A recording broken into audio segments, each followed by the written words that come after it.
কবর, হাসর, মিজান, পুলসিরাত, জান্নাত, জাহান্নাম, এক কথায় সব কিছুর উপরে আমরা ঈমান এনেছি।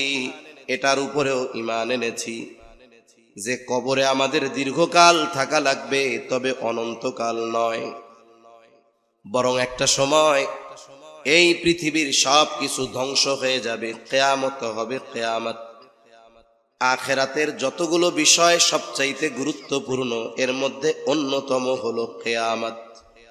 এমন কোন নবী নাই তার উম্মতদেরকে কিয়ামতের ব্যাপারে সতর্ক করেন নাই, এমন কোন নবী এই দুনিয়ায় আল্লাহ পাঠান নাই। আল্লাহ তাআলার প্রতিশ্রুত দিবস হলো কিয়ামত, বিচার দিবস, ইয়াউমুল জাযা, প্রতিদান দিবস। আর প্রত্যেকটা নবী তার উম্মতদেরকে ওই কিয়ামতের ব্যাপারে সচেষ্ট আর সতর্ক করেছে। কিয়ামত সংগঠিত হবে, তবে কখন হবে? কিয়ামত সংগঠিত কখন হবে? এই সংগঠিত হওয়ার সুনির্দিষ্ট সময় দুনিয়ার কেউ জানে না, একমাত্র জানে কে? আরো জোরে বলেন না, কে? আল্লাহ জানে। আমি যে আয়াতখানা আপনাদের খেদমতে তিলাওয়াত করেছি, এই আয়াতের মধ্যে আল্লাহ তাআলা গায়েব সম্পৃক্ত 5টি বিষয়ের কথা বলেছেন। কয়টা বিষয়? আরেক আয়াতে আল্লাহ তাআলা এই 5টি বিষয়কে বলেছেন মাফাতিহুল গায়েব, গায়েবের চাবিসমূহ। মুফাসসিরিনে কেরাম বলেন, পৃথিবীতে গায়েব সম্পৃক্ত যত বিষয় আছে সবগুলো কোনো না কোনো ভাবে এই 5টি বিষয়ের সাথে সম্পৃক্ত। এই 5টি বিষয় মাফাতিহুল গায়েব, গায়েবের চাবিসমূহ। এই 5টি গায়েব সম্পৃক্ত বিষয়ের সর্বপ্রথম বিষয়ের ব্যাপারে আল্লাহ তাআলা বলেন, ইন্নাল্লাহা ইনদাহু ইলমুস সাআহ,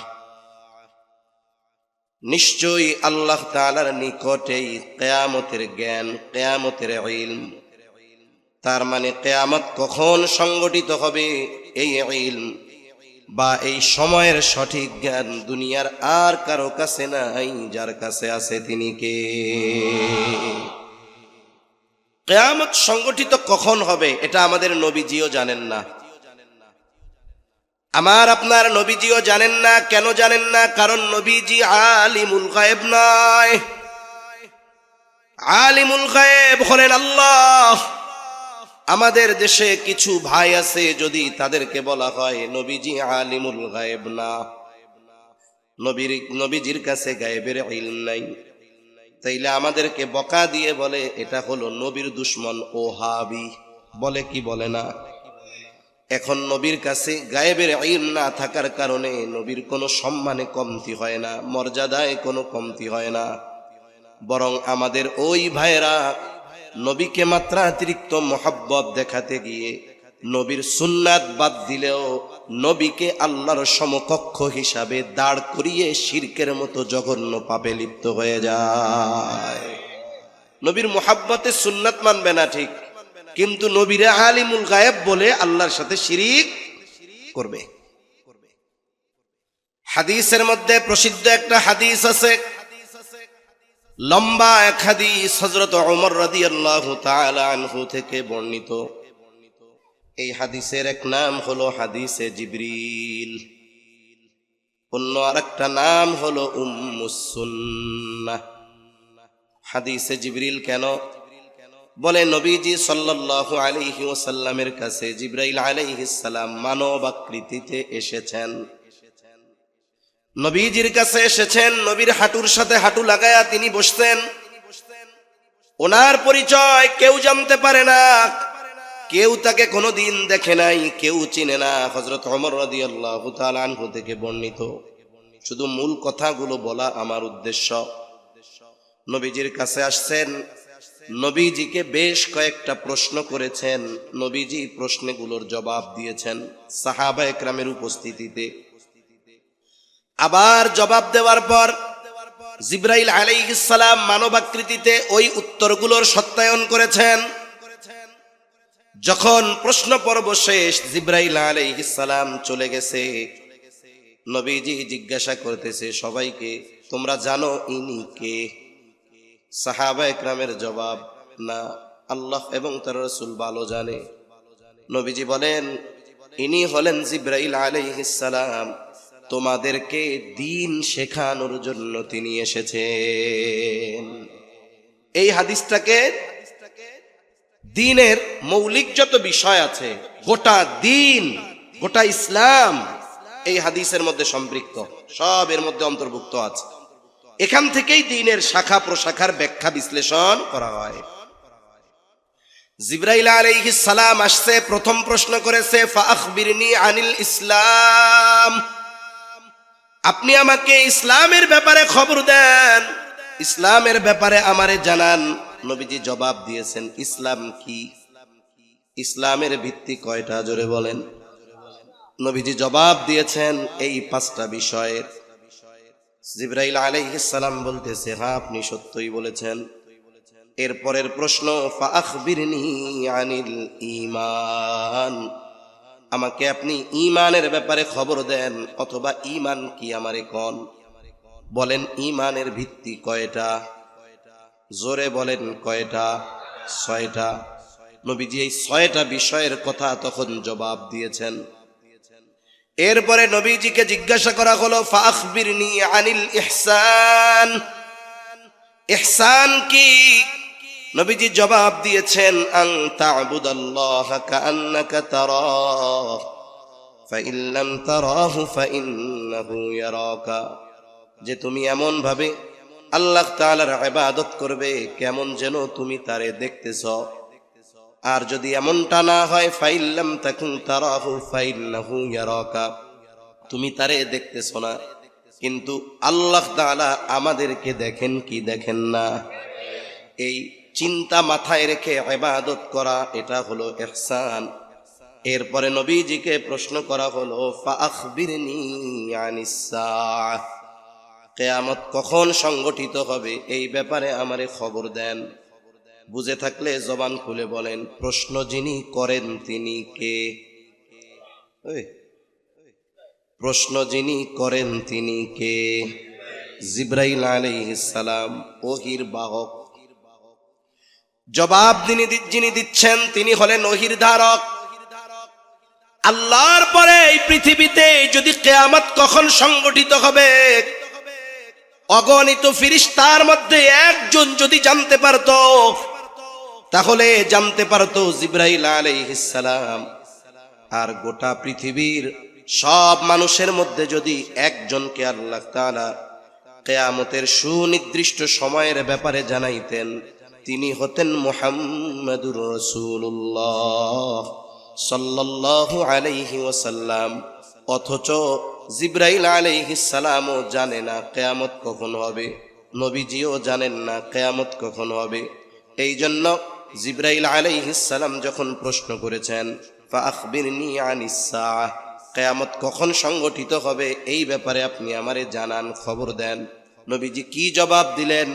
নবীজি বললেন, মাল মাসউলু আনহা বিআলামা মিনাস সাইল, এই ব্যাপারে যাকে জিজ্ঞাসা করা হয়েছে, যাকে প্রশ্ন করা হয়েছে, তিনি প্রশ্নকারীর চাইতে বেশি জানেন না। তার মানে জবাব হলো, ও ভাই জিবরিল, কিয়ামত কখন সংগঠিত হবে এটা যেমন আপনি জানেন না, আমিও জানি না। এইবার তিনি বলেন, আপনি আমারে কিছু আলামতের খবর দেন, কিছু আলামতের কথা বলেন। নবীজি এই হাদিসের মধ্যে 2টা আলামতের কথা বলেছেন। কয়টা? একটু জবান খুলে বলেন। 2টা। 1 নম্বরেই নবীজি বলেন, আন তালিদাল আমাতু রাব্বাতাহা, নবীজি বলেন কিয়ামতের অন্যতম আলামত হলো দাসী তার মনিবকে গর্ভধারণ করবে, প্রসব করবে। প্রসব করবে দাসী তার মনিবকে। এটার ব্যাখ্যা কি? মুহাদ্দিসিনে কেরাম কয়েকটা ব্যাখ্যা করেছেন। একটা ব্যাখ্যার কথা আপনাদের বলি। ইউরোপ আমেরিকান কিছু কালচার আছে যেগুলো মুসলিমরা চিন্তা করতেও ঘৃণা করে। যেমন ছেলে মায়ের সাথে জেনা করা, বাবা মেয়ের সাথে জেনা করা, ভাই বোনের সাথে জেনা করা। এগুলো মুসলিম সমাজে চিন্তা করাটাও নিজের কাছে ঘৃণা জন্মায়, কিন্তু ওরা ওইটাকে ঘৃণা মনে করে না, মনে করে ছেলে মায়ের চাহিদা পূরণ করেছে। নাউজুবিল্লাহ বলেন। ভাই মনে করে সে বোনের চাহিদা পূরণ করেছে, বাবা মনে করে সে মেয়ের চাহিদা পূরণ করেছে। আফসোসের ব্যাপার, আমাদের দেশে এক দল মানুষ এই দেশ পরিচালনার চেয়ারে বসে ওই কালচারকে আমাদের দেশে আমদানি করার অপচেষ্টা চালাচ্ছে। সতর্ক থাকতে হবে, মনে রাখতে হবে একজন গেছে, এরপরের জন যে ফেরেশতা এটা না, পরেরটা এর চাইতে বড় ইবলিস হতে পারে। কালচারাল যুদ্ধ চলতেছে, তো সতর্ক থাকা দরকার। তাহলে মুসলিম সমাজের মধ্যে আং তালিদাল আমাতু রব্বাতাহা এর ব্যাখ্যা কি হতে পারে? এর ব্যাখ্যা হলো এমন সন্তান যাকে তার মা গর্ভে ধারণ করেছে, অথচ ওই সন্তান মায়ের সাথে চাকরানি দাসীর মতো আচরণ করে। আমাদের দেশে হাজারো ঘটনা এমন আছে, ছোট বাচ্চা 2-3 বছর বয়স, বাবা মারা গেছে, মা শুধুমাত্র এই সন্তানের চেহারার দিকে তাকায়া আর বিবাহ বন্ধনে আবদ্ধ হয় নাই। নিজে কষ্ট করে পরিশ্রম করে জীবন যৌবন সব ধ্বংস করে সন্তানদের লেখাপড়া শিখাইল। সন্তান এখন উচ্চ শিক্ষায় শিক্ষিত, অনেক বড় চাকরি করে, বিদেশে থাকে, অনেক টাকা পয়সা ধন দৌলতের মালিক। মনে করেন ভোলার এক প্রত্যন্ত অঞ্চলে ওই মা মাটির ঘর, ভাঙা ঘর। ওই যে একটা কবিতা ছিল আসমানি, আসমানিরে দেখতে যদি তোমরা সবাই চাও, রহিমউদ্দির ছোট্ট বাড়ি রসুলপুরে যাও। বৃষ্টি হলে গড়িয়ে পড়ে ভেন্না পাতার ছানি, মানে কবিতাটার লাইন মনে আসতেছে না এরকম। তারপরে লাস্টে হলো এরকম, একটুখানি বৃষ্টি হলে গড়িয়ে পড়ে পানি। একেবারে ভাঙ্গা একটা ঘরের মধ্যে মা আছে, ছেলের ঢাকাতে 5 তালা বাড়ি। এই 5 তালা হওয়ার পেছনে যার অবদান সে হলো মা। আফসোসের বিষয়, ওই সন্তানকে মা এত শিক্ষায় শিক্ষিত করলেন, ছেলে 5 তালা বাড়ির মালিক, কিন্তু আফসোস ওই ছেলের 5 তালা বাড়ির নিচতলায়ও মায়ের জায়গা হয় না। মাঝে মধ্যে দেখি একাধিক ভাই, এক ভাই না, একাধিক সন্তান, 3-4 জন ভাই মাকে বোঝা মনে করে নির্জন স্থানের মধ্যে ফালায় আসে। মা ঘরে বড়া, ঠিকানা বলতে পারে না, কিছু বলতে পারে না। আবার কতজন দেখলাম গোয়াল ঘরের মধ্যে মারে শুয়ায়া রাখছে, ঠিক মতো খাবারও দেয় না। অনেক পরিবারে এমনও আছে যেই বেলা মা কাজ করে না, ঘর মুছে দেয় না, প্লেট থালা বাসন ধুয়ে দেয় না, ওই বেলায় মায়ের ভাগ্যে খাবার জুটে না। এই ধরনের আচরণ মুসলমান সমাজের মধ্যে আছে, এটা কিয়ামতের আলামত। এই ধরনের কাজ যেন আমাদের মাধ্যমে না হয়, কারণ মা বাবা হলো আমাদের দোয়ার ভান্ডার। এই দুনিয়ার যত নেয়ামত আছে এর মধ্যে অন্যতম এক নেয়ামত হইল এই মা বাবা। তা আমার এই হাদিসটার অংশটা বলার মূল উদ্দেশ্য যেটা, যে কিয়ামত কখন হবে নবীজিও জানেন না, জিবরাইল আলাইহিস সালামও জানেন না। নবীজি সাল্লাল্লাহু আলাইহি ওয়াসাল্লাম আমাদেরকে কিয়ামতের অনেকগুলো আলামত জানায় দিয়েছেন। আমি আপনাদের খেদমতে আলামত সম্পৃক্ত একটি গুরুত্বপূর্ণ হাদিস পাঠ করেছি। এই হাদিসের মধ্যে নবীজি সাল্লাল্লাহু আলাইহি ওয়াসাল্লাম 6টি বিষয়ের কথা উল্লেখ করেছেন এবং এই কথা বলেছেন, এই 6টা বিষয় যতক্ষণ না সংগঠিত হবে ততক্ষণ পর্যন্ত কিয়ামত সংগঠিত হবে না। এই 6 বিষয় সংগঠিত হবে, এরপরে কিয়ামত হবে। বলবো? সজাগ আছেন তো? ইখলাসওয়ালা শ্রোতা কম হইলেও ভালো। আপনাদের বলার ট্রেডিশন কিছু ক্ষেত্রে ময়মনসিংহের মতো, তুলনা দিতেছি না। কিছু ক্ষেত্রে কেন বললাম, ময়মনসিংহে যদি কোনো ওয়াইজ বলে যে মাগরিবের পরে বয়ান করবো, ওই বোঝে হুজুর মাগরিবের পরে মাঠে তো লোক থাকবো না, মাইকলাও নাও থাকতে পারে, এশার পরে কমপক্ষে। তবে আরেকটা বিষয় সুন্দর, ভোলার মাহফিলগুলো অনেক রাত হয় না, এজন্য ফজরের নামাজ কাজা হওয়ার আশঙ্কা কম। কিন্তু সমস্যা হলো ভোলায় যেই সময় মাহফিল শেষ হয়, ময়মনসিংহে এই সময়ে অধিকাংশ মাহফিল শুরু হয়। মাগরিবের সময়ের দিক দিয়া ওনাদের সাথে একটা মিল পাওয়া গেছে। তবে আমার মনে হয় ওয়াইজকে তার দিকে না তাকিয়ে, মনে করেন কথার কথা, যদি মাগরিবের পরে আজকে আমাদের কুয়াকাটা হুজুর হাফিজুর রহমান সিদ্দিকী ভাই বয়ান করতো, তাইলে আমাদের মোহতামিম সাহেব এ প্যান্ডেল তো বহুদূর, এই দুই পাশের ছাদ টাদ ভৈরা উতরায় পড়তো। আমি বলতেছি কেন, তাহলে মাগরিবের পরে যারা আসতো তারা কোরআন হাদিসের মহাব্বতে না, আসতো কুয়াকাটা হুজুরের মহাব্বতে। আল্লাহর জন্য একজন মুমিনকে ভালোবাসা কোনো দোষের নয়, কিন্তু ওই জায়গায় এই বিষয়টাও কাজ করতো। তবে মাগরিবের পরে যিনি বয়ান করছেন বিদগ্ধ একজন আলেম, আমাদের মোহতামিম সাহেবের ভাইরা ভাই, ঢাকার প্রসিদ্ধ একটি জায়গার বড় মসজিদের সম্মানিত খতিব, কত সুন্দর আলোচনা করছে। আমি ভাইয়ের সাথে যাচ্ছি, আর যাওয়ার সময় বলতেছি যে এই যে কয়জন বৈশা আছে, এই কয়জন 100 এখলাসওয়ালা শ্রোতা, অল্প লোক, এরপরেও ওনার বয়ানে মনে হচ্ছিল আসমান থেকে লাইন সেটিং হয়ে গেছে, কথা আসতেছে, উনি বলতেছে। এটা অল্প মানুষ হইলেও এখলাস যদি ঠিক থাকে, আমাদের শ্রোতাদের এখলাস ঠিক, বক্তার এখলাস ঠিক, তাহলে এমন এক কানেকশন তৈরি হয় যে ওই বক্তার মুখ দিয়ে শ্রোতার এখলাসের কারণে আল্লাহ এমন কিছু কথা বের করেন যে বক্তা কল্পনাও করতে পারে না যে এই কথা আমি বললাম কেমনে। পরে যদি জিজ্ঞাসা করা হয় আপনি তো এই বিষয়ে কি কি কথা বলছিলেন, উনি বলতে পারবে না, কারণ ওই সময় ওই কথাগুলো ওনার জেহেনে স্বয়ং আল্লাহ তাআলা ঢেলে দেয়। তা একটু তাজা শ্রোতা, একটু মাঝে মধ্যে তাকবীর দেওয়া হইলাম আর কি, কষ্ট হয় নাই তো। 6টা বিষয় সংগঠিত না হওয়া পর্যন্ত কিয়ামত সংগঠিত হবে না। عن أبي هريرة رضي الله تعالى عنه قال قال رسول الله صلى الله عليه وسلم لا تقوم الساعة حتى يقبض العلم।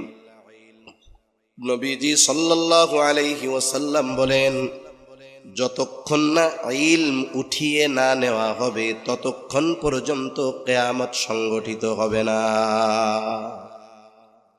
তার মানে কিয়ামতের আগে আল্লাহ ইলম উঠায় নিয়ে যাবেন। ইলম কোথার থেকে পাই?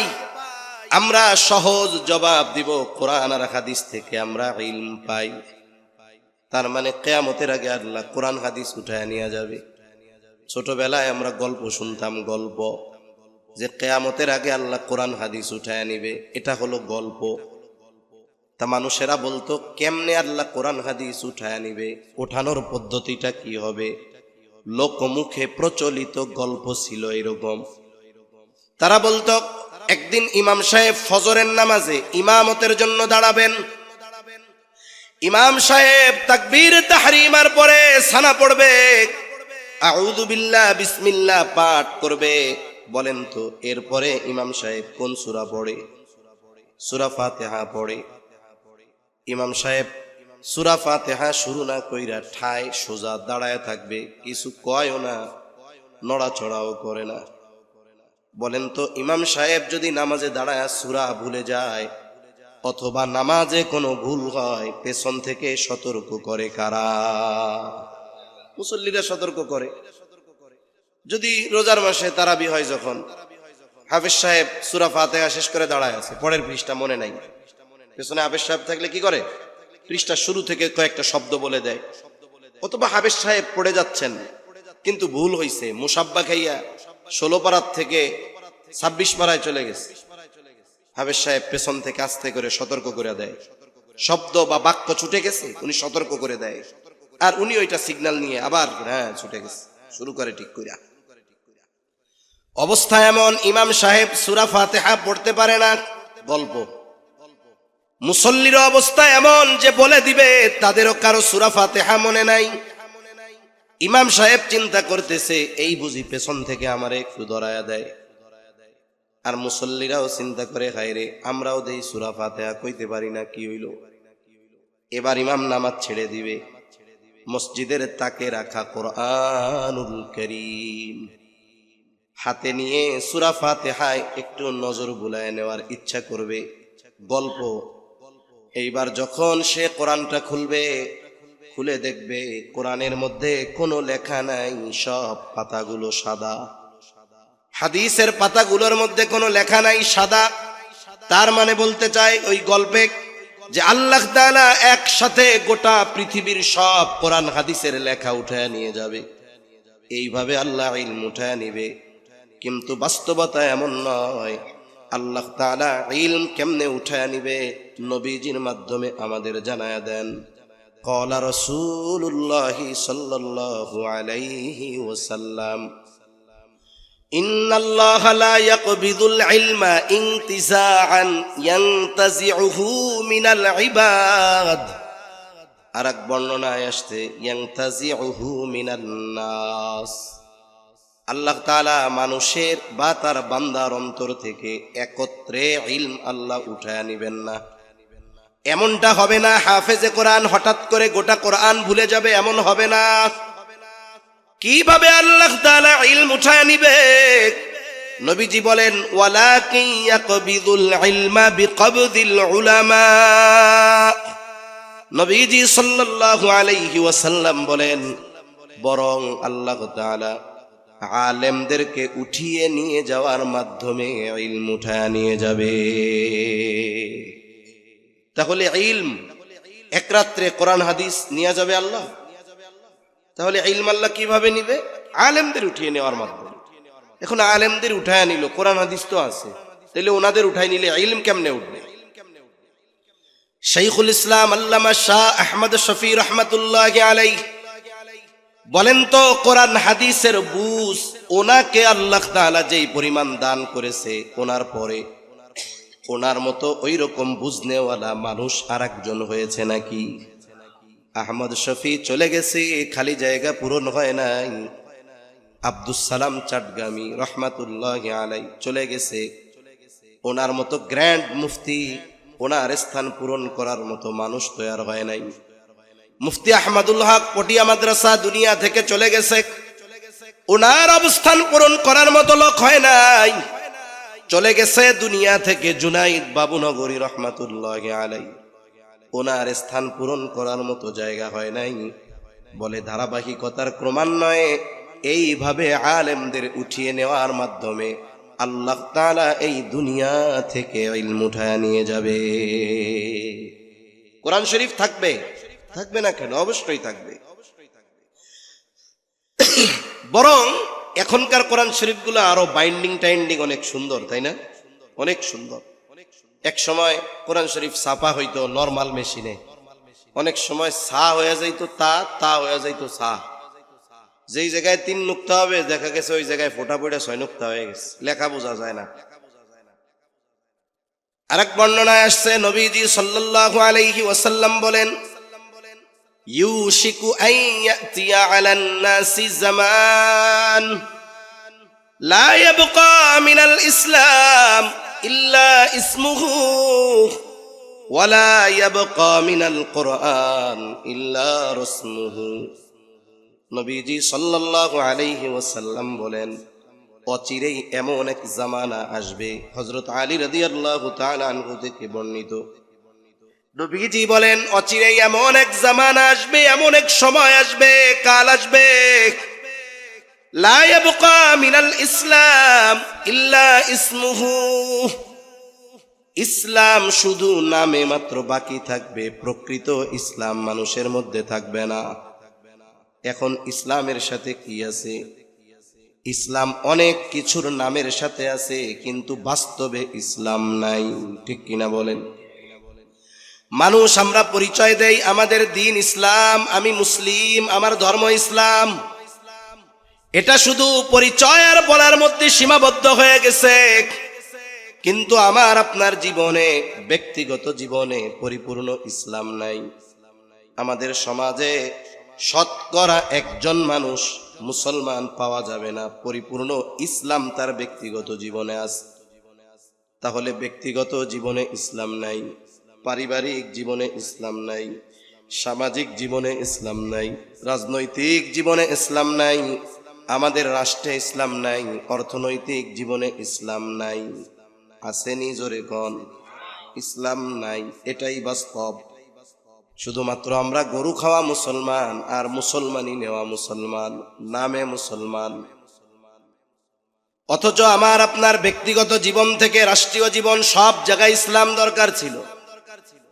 এখন অনেকে চিন্তা করে ভাই আগে রাষ্ট্রীয়ভাবে ইসলাম প্রতিষ্ঠা হোক, এরপরে ব্যক্তিগত জীবনে ফিটিং করা সহজ। বলে যারা এই নীতিকে গ্রহণ করেছে নিঃসন্দেহে তারা ভুলের মধ্যে রয়েছে। এটা মানেন আর না মানেন, আমি ইসলামে অন্তর্ভুক্ত না হয়ে ইসলাম প্রতিষ্ঠার মেহনত করব, আমার 3.5 হাত বডিতে ইসলাম নাই, আমি গোটা 1,47,000 বর্গ মাইলে ইসলাম প্রতিষ্ঠা করতে চাই। চাওয়া ভালো, কিন্তু এই চাওয়া পূরণ হওয়া কঠিন। কেন? কারণ আমার ব্যক্তিগত জীবনেই তো ইসলাম নাই। 1,47,000 বর্গ মাইলে ইসলাম যদি প্রতিষ্ঠা না হয়, আল্লাহ তাআলা এই ভোলার রতনপুরের একজন সাধারণ মানুষকে জিজ্ঞাসা করবে না কেন বাংলাদেশ ব্যাপী ইসলাম প্রতিষ্ঠা হইল না, এটা আল্লাহ জিজ্ঞাসা করবে না। কিন্তু তাকে ব্যক্তিগতভাবে জিজ্ঞাসা করা হবে তুমি কতটুকু ইসলামের উপরে নিজের জীবন পরিচালিত করেছো। প্রথম জবাবদিহিতা আমার ব্যক্তিগত, এরপরে আমার অধীনস্থ পারিবারিক বিষয়, এরপরে সামাজিক দায়বদ্ধতা নিয়ে সামাজিক বিষয়, এরপরে আমার প্রচেষ্টা থাকবে রাষ্ট্রীয়ভাবে। সম্মানিত উপস্থিতি, কথা অন্যদিকে চলে যাচ্ছে, আবার আকাশে মেঘ ডাকতেছে। মেঘ ডাকলেই কি বৃষ্টি হয়? জোরে কোন? বৃষ্টি দেয় কে? ওই যে মাফাতিহুল গায়েব, যেই 5টা গায়েবের কথা বলছি, ওর মধ্যে দ্বিতীয়টাই হইল ওয়ায়ুনাজ্জিলুল গাইস। মেঘ হলেই ডাকলেই বৃষ্টি হয় না, বরং বৃষ্টি যিনি দেন তিনি কে? নাইমা গেলে তো ঠেকানোর উপায় নাই। তাহলে ইসলাম নামে থাকবে। ওয়ালা ইয়াবকা মিনাল কোরআন ইল্লা রসমুহু। কোরআন শুধু লেখায় থাকবে, বাস্তবিক জীবনে কোরআন থাকবে না। না থাকবে আমার ব্যক্তিগত জীবনে, না পারিবারিক জীবনে, না রাষ্ট্রীয় জীবনে, না অর্থনৈতিক জীবনে। কোরআন কোথাও নাই। আফসোসের কথা, কোরআনের আমল বহুদূর। একটা সময় বাংলাদেশের মুসলমানদের ঘরে ঘরে, প্রত্যেক বাড়িতে, প্রত্যেক ঘরে ফজরের নামাজের পর কোরআন তিলাওয়াতের আওয়াজ হইতো। এখন এটাও বন্ধ। সময়ের সাথে সাথে কোরআনের বাইন্ডিং উন্নত, লেখা ছাপা পৃষ্ঠা ওয়াটারপ্রুফ, পানি দিলেও ভিজে না, কিন্তু তিলাওয়াত নাই। আমল এটা বহুদূর, তিলাওয়াতও নাই। এটা আমাদের জন্য আফসোসের বিষয়। অনেক সময় অনেক মসজিদের মধ্যে দেখা যায় মসজিদের সবচেয়ে অবহেলার যেই বই কিতাব, এটার নাম হলো কোরআন। বাড়িতে ফালায় রাখছে, ছিঁড়ে গেছে, মসজিদে আইনা দিয়া যায়। আছে না নাই বলেন? অনেক বাড়িতে আছে, একজন মরছিল 15 বছর আগে, কোরআন বাইর করছিল ওই দিন, আবার অপেক্ষায় আছে আর একজন মরবে ওই দিন কোরআন শরীফ বাইর করবে। এই জন্য কোরআনের তিলাওয়াত করা দরকার। তাহলে হাদিসের মধ্যে নবীজি 1 নম্বরে বলেন, কিয়ামত ততক্ষণ পর্যন্ত সংগঠিত হবে না যতক্ষণ না আল্লাহ ইলম উঠায় না নিবে। আর ইলম আল্লাহ কিভাবে উঠায় নিবে? ওয়ালাকিন ইয়াকবিদুল ইলমা বিকবজিল উলামা। বৃষ্টি এসে গেছে? আচ্ছা, তাহলে হাদিসটার অনুবাদ বইলা শেষ করে দিই। হ্যাঁ, ইলম আল্লাহ উঠায় নিবে আলেমদের উঠায় নেওয়ার মাধ্যমে। 2 নাম্বার, ওয়াতাকসুরাজ জালাজিলু। কিয়ামতের আগে জালজালা, ভূমিকম্প বেড়ে যাবে। ভূমিকম্প বাড়ার কারণ হলো মানুষের পাপ, জেনা, ব্যভিচার, ওজনে কম দেওয়া, জুলুম, নাচ গান, মদ্যপান বাড়বে, তো ভূমিকম্প বাড়বে। 3 নাম্বার, সময় নিকটবর্তী হয়ে যাবে, আল্লাহ সময়ের থেকে বরকত উঠায় নিবে। এক জুমা থেকে আরেক জুমা তাড়াতাড়ি চলে আসবে। আর সময়ের মধ্যে বরকত যদি পেতে হয়, তো কি উসমানী দামাত বরকাতুহুমুল আলিয়া বলেন, নেক কাজে সময়ে বরকত হয়, আর বদ কাজে সময় থেকে বরকত চলে যায়। ওয়াতাজাহারাল ফিতান, এখানে ফিতান দ্বারা উদ্দেশ্য দাজ্জালের আগমন যতক্ষণ না হবে কিয়ামত হবে না। এর আগে অনেক ফিতনা আসবে। নবীজি আমল শিখাইয়া দিয়েছেন। সূরা কাহাফের আমল, সূরা কাহাফের প্রথম 10 আয়াত কমপক্ষে যারা জুমার দিন তিলাওয়াত করবে, আল্লাহ তাদের দাজ্জালের ফিতনা থেকে হেফাজত করবে। বুজুর্গানে দিন বলেন, এই আমল যারা অব্যাহত করবে, দাজ্জাল আসার আগে যত ফিতনা আছে, এই আমলের বরকতে আল্লাহ সকল ফিতনা থেকে তাদের হেফাজত করবে।